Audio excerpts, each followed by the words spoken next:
Thank you, Ian, and welcome, everybody.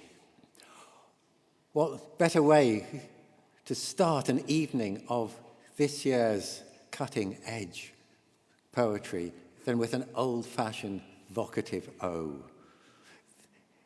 This is Moon, O. Moon, oh, true moon, if you love us, give us nothing. Blank us.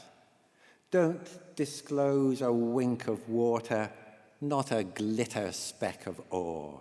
Nothing to raise a twinkle in the future market's eye. Chaste goddess, did you have an inkling all this time of our cracked yearnings? How we would madden ourselves, how gurn in your direction vaguely? Stay that way. A glimpse of pure negation. So not us, not ours, so unwarmed to our touch, unstirred by the least wind or whim. Don't let us think, not for a moment we can have you. Leave those toddler-suited astronauts slack-dangled in their old home movies, like marionettes in the wardrobe, a childhood we'd better forget. Leave the tangled tracks of our million-dollar toys where they crawled to a halt amidst the perfect pointlessness of you. Oh, bleachy-skinned, cool mistress, arsenic complexion, deadpan geisha unmoved by our high romance, all the shadow puppetry we made of you. Oh, pocked and harrowed cheek, no wonder. Those rough sleeping nights on the sidewalk of space, oh, never really, mistress. Tell us to sling our hook, to blast and fizzle off. Remember, we've got family at home.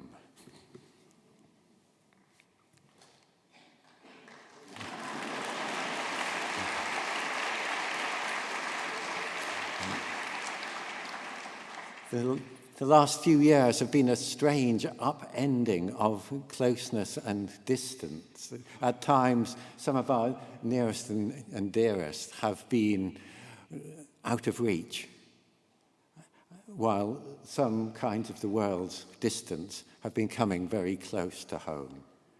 This is a near distance. The mutterings of quiet circumstance under the threshold of attention. Now, in the stilled house, hear their breathing. Lives, almost, you share your space with. The dogged snore, like sleeping uphill of a washing machine mid-cycle. A tap upstairs coughs on, chokes off. Attend to them. Your life and those you love hang on this patient servitude. How the wind puts its shoulder to the wheeler dealing of the wind farm with its dumb gesticulations. How precisely we can calibrate a slice of hell, turning ore to sheet metal. How well smog can conceal the barefoot scurry into sweatshops in rackety silence at first light in cities we can't put a name to. White noise, dirtied slightly, that translates as multitudes. It washes through. Forgetfulness.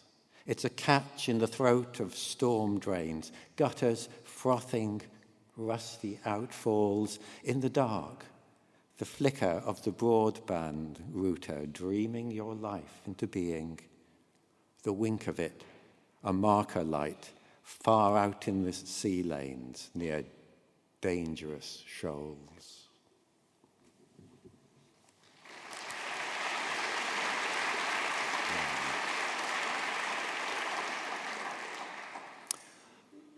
So, in a collection that's really all about the world as it is now, what's with all these angels?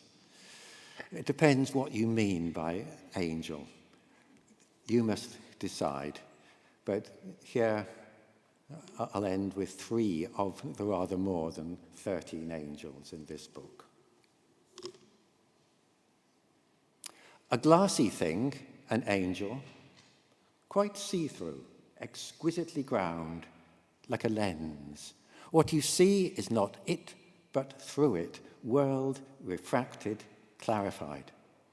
Follow it now, down the street, cut left behind the pound shop. Here it speaks in sprayed tags, up the fire escape, here on the long concrete landing, here gazing out at the view, roofs, roofs, here magnifying the small change of a life held up to catch the gift of light.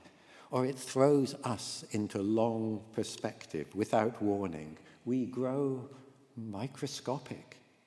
Or it climbs inside the mirror and looks back at you. Don't try to clutch it. It might shatter, and the splinters of it cut you to the quick.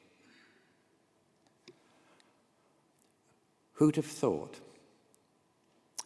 the debris of those unregarded lives, the words choked in their throats, their fluent silences bricked in by noise, could constitute an angel? But look at the stress lines spreading through the concrete at your feet, cracks feathering, flexing, dust flakes crumbling as it rises, the crackling sound as it fills out its wings. The first downbeat is clumsy. It gathers its mass, bundled armfuls of flight, and flings it. The horizons shudder like the tacky backdrop we half knew they were. It clears its throat like white noise, like a waterfall, like wind. The 13th Angel. Not so much the uninvited at the christening as the one there are no words for in the language, not even a space in the air. Say my name, says the nothing, but day upon day rushes in. The lack seems to be filled, and yet. Try to speak, you taste it. The shock of animal intimations, something rotting in the roadside thicket, bad news, the stink that has a sweetness on its breath. Feel the weight of its humidity here inside you, like a rain cloud on the X-ray, on the conscience, in the small hours, in the margins of the soul. In 50 years, too late for you, this will all seem so clear. The 13th angel will have written the page on which you're a name, or less, a hyperlink that clicks into the mist. Today, though, it's here. It's silence like a gift for something raw, pink, crying, oh, unreasonably into being. And the 13th angel is the world itself. Thank you.